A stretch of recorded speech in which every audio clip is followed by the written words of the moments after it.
નમસ્કાર દર્શક મિત્રો, તન્ના સમાચારમાં આપનું હાર્દિક સ્વાગત છે। પવિત્ર રમજાન માસ દરમિયાન ઉપલેટાના 85 વર્ષીય વૃદ્ધ મહિલાઓએ રાખ્યા 30 રોજાઓ। રાજકોટ જિલ્લાના ઉપલેટા શહેરમાં એક મુસ્લિમ સમુદાયની 85 વર્ષની વૃદ્ધ મહિલાએ પવિત્ર રમજાન માસ દરમિયાન 30 જેટલા રોજાઓ રાખીને રમજાન માસની ઉજવણી કરી છે, ખુદાની ઇબાદત કરી છે। જુઓ આ વિશેષ અહેવાલમાં। રાજકોટ ઉપલેટા શહેરમાં રહેતા અને 85 વર્ષના મુસ્લિમ સમુદાયના વૃદ્ધ મહિલાએ મુસ્લિમ સમાજના પવિત્ર ગણાતા એવા રમજાન માસ નિમિત્તે પોતાની 85 વર્ષની ઉંમરે 30 રોજાઓ રાખીને રમજાન માસની વિશેષ રૂપે ઉજવણી કરી છે। આ ઉજવણીને લઈને વૃદ્ધ મહિલાએ રાખેલા 30 રોજાઓ સૌ કોઈ માટે પ્રેરણા સ્વરૂપ બાબત બની રહી હોવાનું સામે આવી રહ્યું છે। આ મહિલા છેલ્લા ઘણા વર્ષોથી પવિત્ર રમજાન માસ દરમિયાન રોજાઓ રાખે છે, પરંતુ છેલ્લા 2 વર્ષથી આ 85 વર્ષીય વૃદ્ધ મહિલા 30 રોજાઓ રાખે છે અને રમજાન માસ દરમિયાન દુઆઓ કરીને ખુદાની બંદગી કરે છે। ઉપલેટામાં રહેતા આ વૃદ્ધ મહિલાના પરિવારજનોએ જણાવ્યું હતું કે વર્તમાન સમયની અંદર ઉનાળાનો સમય ચાલી રહ્યો છે, ત્યારે ઉનાળાની કાળઝાળ ગરમી અને દઝાડતી તડકાઓ વચ્ચે પણ તેમના પરિવારના 85 વર્ષીય કુલસમબેન ઇબ્રાહીમભાઈ પઠાણ નામના આ વૃદ્ધ મહિલા પોતાની 85 વર્ષની ઉંમરે પણ અડીખમ છે અને છેલ્લા 2 વર્ષથી પૂરેપૂરા 30 જેટલા રોજાઓ રાખે છે। આ મહિલા મુસ્લિમ સમાજના પવિત્ર ગણાતા એવા પવિત્ર રમજાન માસની આસ્થા શ્રદ્ધા સાથે ઉજવણી કરી દરેક સમાજ દરેક સમુદાય માટે દુઆઓની પ્રાર્થનાઓ કરી છે। પવિત્ર રમજાન માસના રોજાઓ પૂર્ણ થયા બાદ બીજા દિવસે એટલે કે 29મા દિવસે જો ચાંદ દેખાઈ જાય તો આગળના 30મા દિવસે રમજાન ઈદની ઉજવણી કરવામાં આવે છે, પરંતુ જો 29મા દિવસે ચાંદ ન દેખાય તો પૂરા 30 રોજાની ઉજવણી કરીને 31મા દિવસે રમજાન ઈદની ઉજવણી કરવામાં આવે છે। આ રીતે મુસ્લિમ સમુદાયના પવિત્ર ગણાતા એવા રમજાન માસના મહત્વની વાત છે, જેમાં માત્ર મુસ્લિમ નહીં પણ અન્ય બિન મુસ્લિમ સમુદાયના લોકો પણ રમજાન માસ દરમિયાન રોજા રાખી પોતાના ઈશ્વર અને ખુદાને આસ્થા શ્રદ્ધા સાથે પ્રાર્થના કરતા નજરે પડતા હોય છે।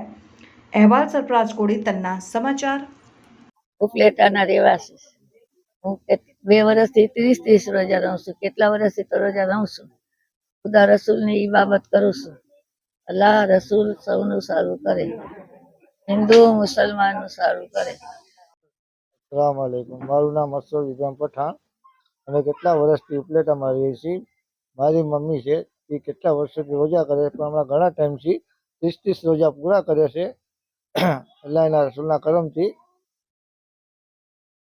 એની ઉંમર છે 85 વર્ષ છે। આ ઉંમરે બી આવી ગરમીની મોસમમાં અને આવા ઉંમરની તાકાતથી પોતે અલ્લાહના કરમથી એટલા રોજા પૂરા કર્યા। 30 રોજા પૂરા કરે છે 2-3 વર્ષથી। અલ્લાહની દુઆ કરે, એના રોજા કબૂલ કરે, એ સૌ માટે દુઆ કબૂલ કરે। હું હનીફ કાદર કોડી, મુસ્લિમ અગ્રણી। મુસ્લિમોમાં ઇસ્લામ ધર્મમાં વર્ષના આ રમજાનનો માસ ગણાય છે, જે માસમાં માણસો પહેલેથી ચાંદ દેખાય એટલે કે તરત જ તે દિવસથી રાતની તરાવી નમાજ દરેક મસ્જિદોમાં થાય છે। 20 રકાતની નમાજ હોય છે।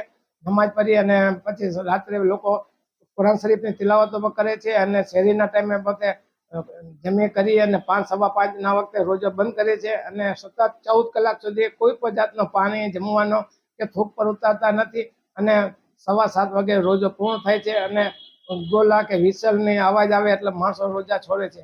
આ માસમાં જેટલા રોજા રાખીએ એટલા ઓછા છે, કારણ કે સામાન્ય દિવસોમાં તમે રોજા રાખો કે નમાજ પઢો કે જે કંઈ પણ તમે પુણ્યના કામ કરો એના કરતા રમજાનમાં જે કાર્યો કરે એના 70 ગણો સવાબ મળે છે। એટલે માણસો હોંશે બધા રોજા રાખતા હોય છે। એવું કોઈ એમાં ઉંમરનો કોઈ બાદ નથી। નાની ઉંમરથી લઈ અને વયોવૃદ્ધ માણસો બૈરાઓ પર આ રોજો રાખી શકે છે। આજે ઉપલેટામાં કુલસુમબેન ઇબ્રાહીમભાઈ પઠાણ છે, જે આપણા સુખનાથ શેરી પાસે રહીએ, સુખનાથ રોડ પર રહીએ છે। તેઓની ઉંમર માશાઅલ્લાહ 85 વર્ષની ઉંમર છે, છતાં 30 પહેલા રોજાથી લઈને 30 રોજા રાખેલ છે।